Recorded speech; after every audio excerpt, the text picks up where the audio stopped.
We're back on The Big Show talking to an old friend and a comedy genius. Pann Ann, how are you? Oh, hello there. Genius. I've been watching you for years and I've followed you through tours and DVDs, and here we are again, and you're still doing what you're doing and I'm still doing what I'm doing. It is a miracle, isn't it? It is a miracle. Off to Derby yet again. Here we go. Derby, Hull. How do you say it? Hull. So I'm excited to go to Hull. You can't put any kind of enthusiasm in it whatsoever, because Hull is so depressing that you can't... Don't smile while you say it. Is it really? It is the most ugly city, I think, in this country. I can't wait to meet them up in Hull. So here we go. We're off again on a UK tour. You know why I love you? It's because you're a character comedian, and I'm such a big fan of people who put on an act and do jokes. It seems like comedians like to turn up in their jeans these days and just talk. Well, that's the stand-up, isn't it? They have a few backlights up shot, like, you know, Chris Rock will come out and have a few lights at the back of him. But I put on a show. I put on an extravaganza. I'm dusting those sequins off and giddy up. Here we go. What are you then? So you're not a stand-up? I don't know. I'm an international air hostess to the stars and beyond. I'm a delusional freak that was once a goth. Let's talk about your character. What do you do on stage? You come on dressed as an air stewardess, and then you talk about airlines. How can that possibly be entertaining? Well, I guess everybody travels, so they relate to it, and I'm a bitch. So Pam's a bit of a bitch, and we bitch about the other airlines. So you get a lot of cabin crew in, and everyone wants to be talked about, even though you might, you know, make references to British Airways being horses and feeding them hay, and EasyJet, you know, boarding by rope, and it's so. I think people like that. People relate to it, and they see it, don't they? Are there infinite opportunities for humour with an aeroplane? Because you imagine, actually, there's going to come a point when you can't write any more jokes. I don't write jokes. I make it up on the spot. Or you have little things that you trigger little doors in your head that open up things. So I don't really write. But someone when I first started said, this is a one-trick pony. There's only so much you can do about travel and airlines. Well, 12 years later, it seems to be so much to talk about. I mean, in the news every week, like the Northwest pilots who overshot Minneapolis. I mean, things like that are little gold nuggets for me. So it never stops. Absolutely, and it's something we all relate to for all the wrong reasons, because it's the only place in society where class is demonstrated the second you arrive at the airport. The second. The air you breathe. And yeah, it's very true. And if you're flying first class, you feel great, you know. Walk through, kick a few people on the way through, straight on the plane, left, and you feel good with yourself, don't you? All right, let's talk about the moment then when you realised this was going to be your future. What happened the day you woke up and thought, God, I'm going to make this into a life and a career, and for the rest of my days I'm going to be talking about flying? I had a hangover like I have today. So it's all born out of a bottle of vodka. So I think, you know, my suggestion, if anyone wants to do comedy, dress up, go out, get pissed, wake up, and voila. But I didn't think it was going to be my life, but it is. The thing I love about you is you come on stage and you look as if you're enjoying it. You find yourself funny, don't you? I do crack myself up, yeah. If I say something... See, I find things funny that the audience don't find funny, and I laugh, they don't laugh, but I think that's really funny. And then I walk off, I'm very pleased with myself. You've got to make yourself happy. Not everything's for them, is it? Seriously.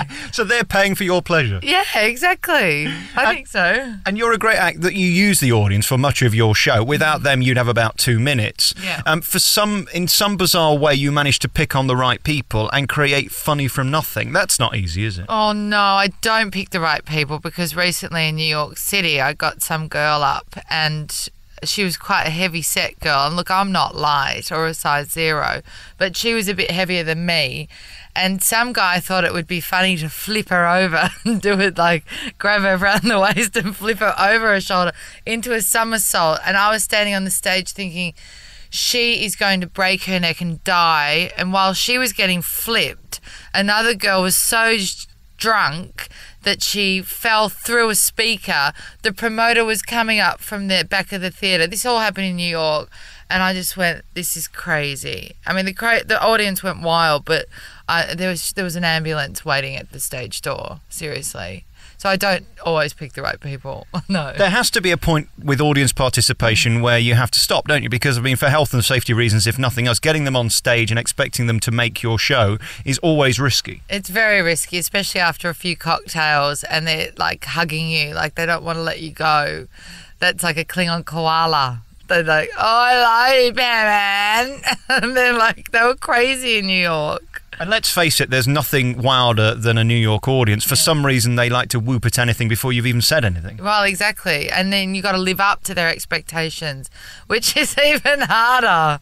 You just go, all you have to do in New York is go, I love you, New York. And they're, rah! Did you ever think it'd be this big? Obviously, you're big down under, and here people love you. You've got a cult following, though. Let's face it, not everybody's heard of you, but those who have come and see you wherever you are, and you always sell out. There aren't many acts like that. Who is she? There is intrigue, isn't there? And now I have a pleather uniform, and the straight's starting to come. So that's fun. Is it only gays allowed in your concert? Well, I love the gays. So the gays know my show more than I know my show. So they know it word for word. They know more material than I know. So if I ever have any problem during the show and I can just go to a gay and they'll say, I'll finish that off for you. They know it. They know it all. I forget. I was reminded last night, all these gaggle of gays who were around reminding me of my show. They said, Pam. I said, what? I said, Pam. And I forget all of this stuff. So they reminded me. I went, oh my God, that's funny.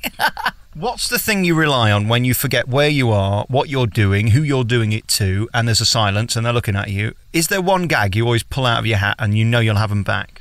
I'm so excited I just can't hide it. I'm about to lose control, but I think I like it. Just something random. Just totally out of the blue, and they'll laugh at that. Yeah, they'll laugh. Or I just go, I've no idea where I am at and what am I, where were we?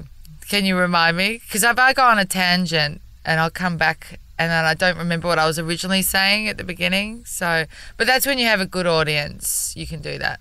If you have a hostile audience, then it's scary. And as for YouTube nicking your act and then you can't do it again, do you worry about that? Because, of course, once it's out there, then you can't really keep doing it, can you? Well, no, because they love it. Because the Touch Trolley Run to Galley, as soon as I did that in America, because they've seen it on YouTube, as soon as I do that, they all do it. They're excited.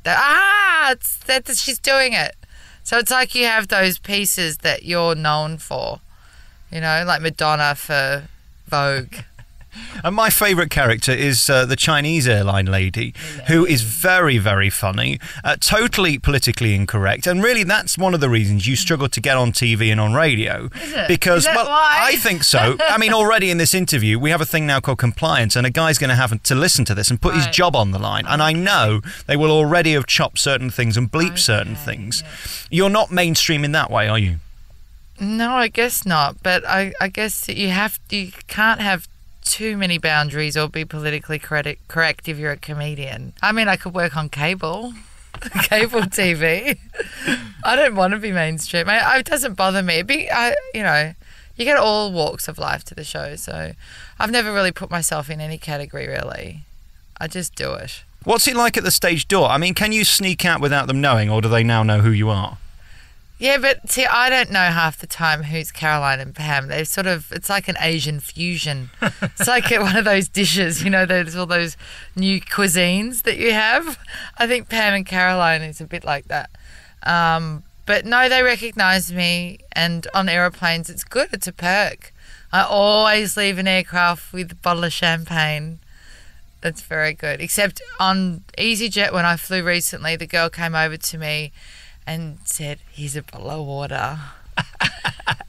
Do you ever have any negative reaction? Because, I mean, you do mock. I mean, your act is looking at the weaknesses of whoever you're flying with. For example, you illustrate the fact that flying EasyJet is not as glamorous as flying Virgin Upper Class. It's obvious, but you do it in a funny way. Yeah. Does anybody ever get the ump with that? Not really. I've never had a problem.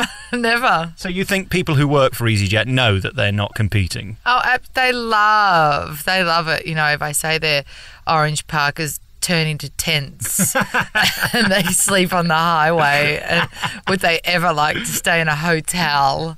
You know, dream on, baby. So they love it, I think. I'm sure, you know, I don't know any other. I guess Al mightn't find the funny side of things. Do you have a favourite airline? Is there one that you always travel with, or do you just go with whoever? I go on seat configurations, and I like the aircraft. I will only fly. I'll only fly a 747 to Australia because I think 747-400. You know you're going away, and it's a big deal, and it's a journey, and I won't go on a 777 to Australia. It's just, to me, that's disappointing.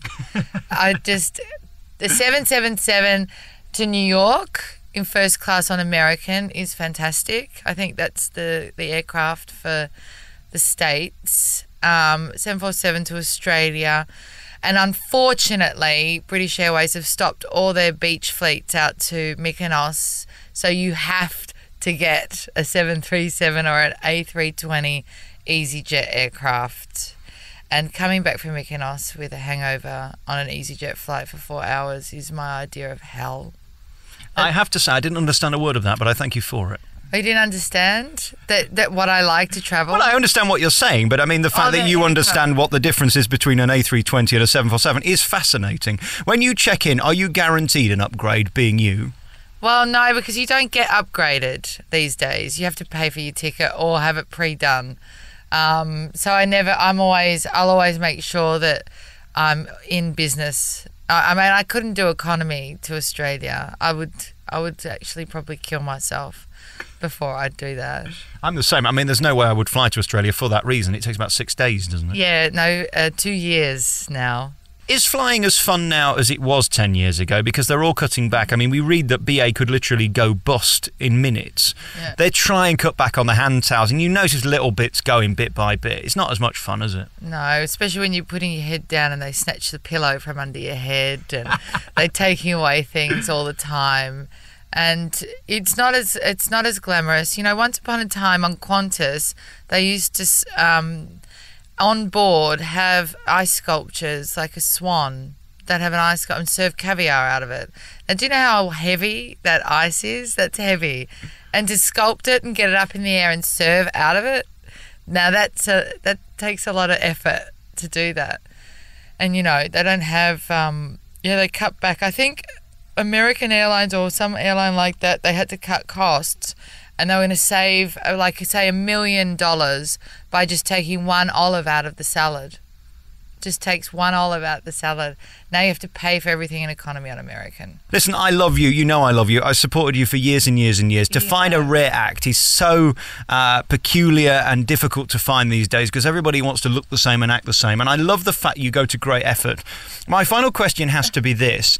Are you not sick of having to drag up every day and get that wig on and the costume on and cart all that gear around with you? Wouldn't it be easier just to turn up and do comedy as Caroline? Absolutely. I would love it. I see those stand-ups and I think, how dare you? You can just go to the Hammersmith Apollo, get a microphone and stand on the stage where I've got to go in there with video screens. I've got 3 costume changes, the choreography, the dancers. I'm actually thinking, you know, I'm going to have to put Pam away and bring Caroline out and do some stand-up. It seems like you can make a lot of money that way. Keep on keeping on, and good luck with everything. You've got 2 Palladium shows coming up, which is amazing. Yeah, the London Palladium. I know my dad's already on the phone saying, "Oh, Caroline, don't swear. You're not going to swear, are you? It's a London Palladium." You know, in Australia, it's a really big deal. You know, for my family in the suburbs. Well, it's a big deal over here. I mean, you'll be in the same dressing room as Liza Minnelli and people like that. I love that. I have to have a cocktail on her. I'll turn into Judy Garland. I've got the red shoes. What dates are you there? The 6th and 13th of December on a Sunday at like 7 o'clock. So it's a great day for the gays to come out. And we're performing the show on top of Sister Act. So I'm excited to go through their costumes when they're not there. Are there rules in your contract about not touching anything or perhaps switching their lights on or moving their set? I don't know, but we're going to have fun trying.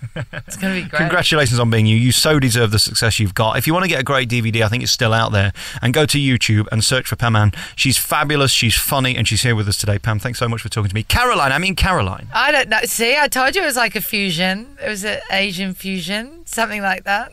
Good to talk to you. You too.